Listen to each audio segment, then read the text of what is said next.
Nando!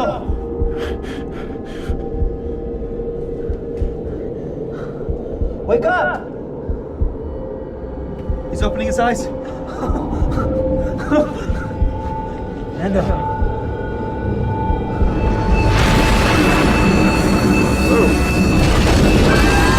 12 अक्टूबर 1972 south America के मुल्क यूरुग्वे के शहर मोंटेविडेयो से एक छोटा सा चार्टर्ड प्लेन टेक ऑफ करता है और ये प्लेन जा रहा है चिली के कैपिटल सांटियागो में और इसमें बैठे हैं रग्बी टीम के हट्टे कट्टे प्लेयर्स। टोटल में 45 पैसेंजर मौजूद हैं और प्लेयर्स के फैमिली मेंबर्स और फ्रेंड भी साथ में आए हुए हैं।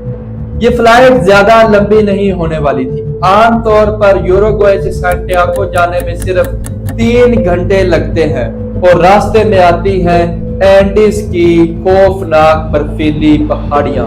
साउथ अमेरिका में मौजूद एंडीज माउंटेन रेंज दुनिया की लॉन्गेस्ट माउंटेन रेंज है और हिमालय के बाद सबसे बड़ी पहाड़ियां भी यहीं पाई जाती हैं। यही खूबसूरत पहाड़ियां प्लेन में मौजूद पैसेंजर्स के लिए भयानक मुसीबत बनकर खड़ी हो जाती है।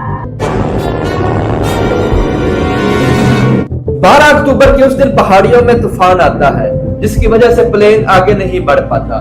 पायलट डिसाइड करते हैं कि वो रास्ते में ही रुक जाएंगे और अगले दिन यहीं से सफर स्टार्ट करेंगे। अर्जेंटीना के मेंडोजा शहर में प्लेन को रात के लिए लैंड करा दिया जाता है। अब अगला दिन 13 अक्टूबर प्लेन दोबारा से टेक ऑफ करता है 2:18 पर।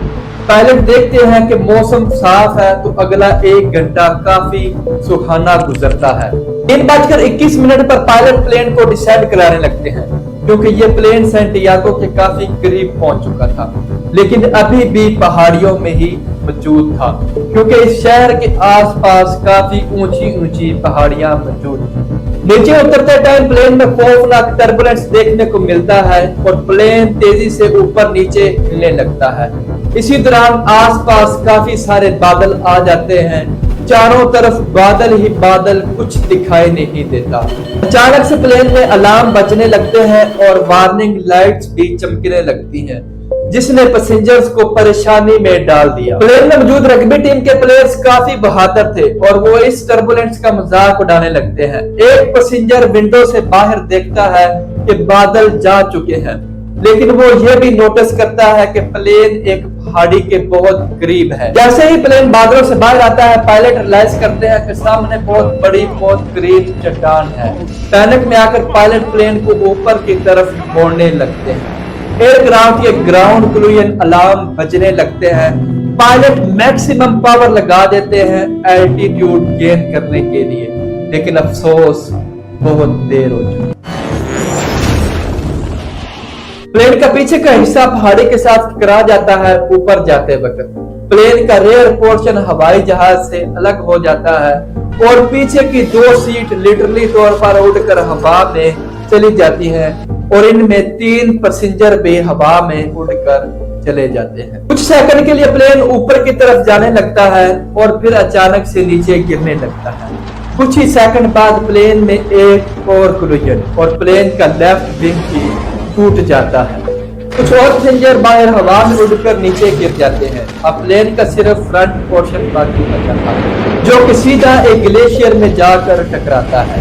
ये ग्लेशियर पर 350 किलोमीटर फी घंटा की रफ्तार से स्लाइड करता है और 700 मीटर दूर जाकर फाइनली एक आखिरी टकराव होता है। प्लेन में सब कुछ मुकम्मल तौर पर तहस नहस होकर रह जाता है। प्लेन की सीट्स बेस से फटकर बाहर आ जाती हैं।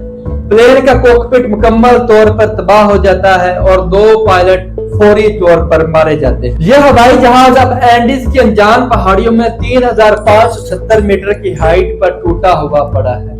हैरानगी की बात यह है कि इन 45 पैसेंजर में से अब भी 33 पैसेंजर जिंदा हैं। बस प्रॉब्लम की बात यह है कि बहुत से सर्वाइवर शदीद जख्मी है और कोई नहीं जानता कि ये लोग कहां पर मौजूद हैं। कहा जाता है कि ये प्लेन अपने प्लान्ड रूट से 80 किलोमीटर दूर भटक चुका था। ये सर्वाइवर की दर्दनाक कहानी दोस्तों अभी तो बस शुरू हुई है।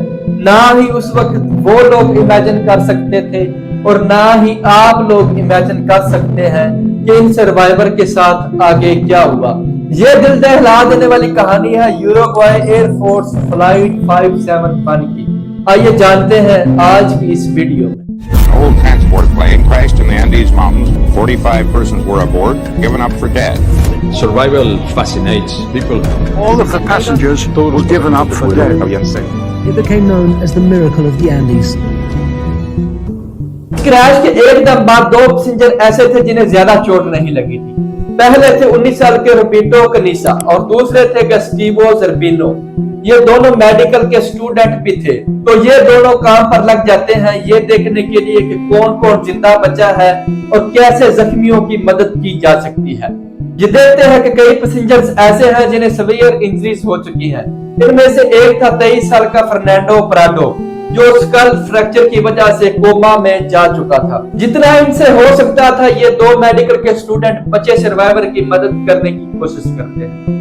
दूसरी तरफ 1 घंटे के अंदर ही Chilean air search and rescue service को नोटिफिकेशन पहुंच जाती है और 4 हेलीकॉप्टर तैनात किए जाते हैं बचे सर्वाइवर को सर्च करने के लिए। सुबह से लेकर शाम तक ये ढूंढने की कोशिश करते हैं क्रैश साइट को, लेकिन अफसोस इन्हें कुछ नहीं मिलता। रेस्क्यू सर्विस के ऑफिसर रेडियो ट्रांसमिशन सुनने के बाद कंक्लूड करते हैं कि ये एयरक्राफ्ट बहुत ही रिमोट और इनएक्सेसिबल जगह पर क्रैश किया होगा। प्रॉब्लम यह थी कि हवाई जहाज व्हाइट कलर का था और एक ऐसी जगह पर क्रैश किया था जहां चारों तरफ स्नो और आइस ही मौजूद थी, जहां इसे ढूंढ पाना बहुत मुश्किल काम था। 13 अक्टूबर की उस रात बचे सर्वाइवर्स को उम्मीद थी कि किसी तरह ये रात गुजर जाए तो कल इन्हें कोई ना कोई ढूंढ ही लेगा, लेकिन अफसोस इस रात 5 और पैसेंजर जिंदा नहीं बचते। अब सर्वाइवर का नंबर 33 से कम होकर 28 रह गया था। ये जिंदा बचे लोग प्लेन की बची कुछ बॉडी को शेल्टर के तौर पर इस्तेमाल करते हैं। लगेज का सामान, सीट्स और बर्फ का इस्तेमाल करते हैं प्लेन के पीछे के हिस्से को ढांपने के लिए, ताकि अंदर वो गर्म रह सके। अगला दिन 14 अक्टूबर अर्जेंटीना, चिली, यूरुग्वाई के मुल्कों से 11 अलग अलग हवाई जहाज सर्च ऑपरेशन में लगते हैं। इन्होंने जो एरिया चूज किया था वो ठीक था।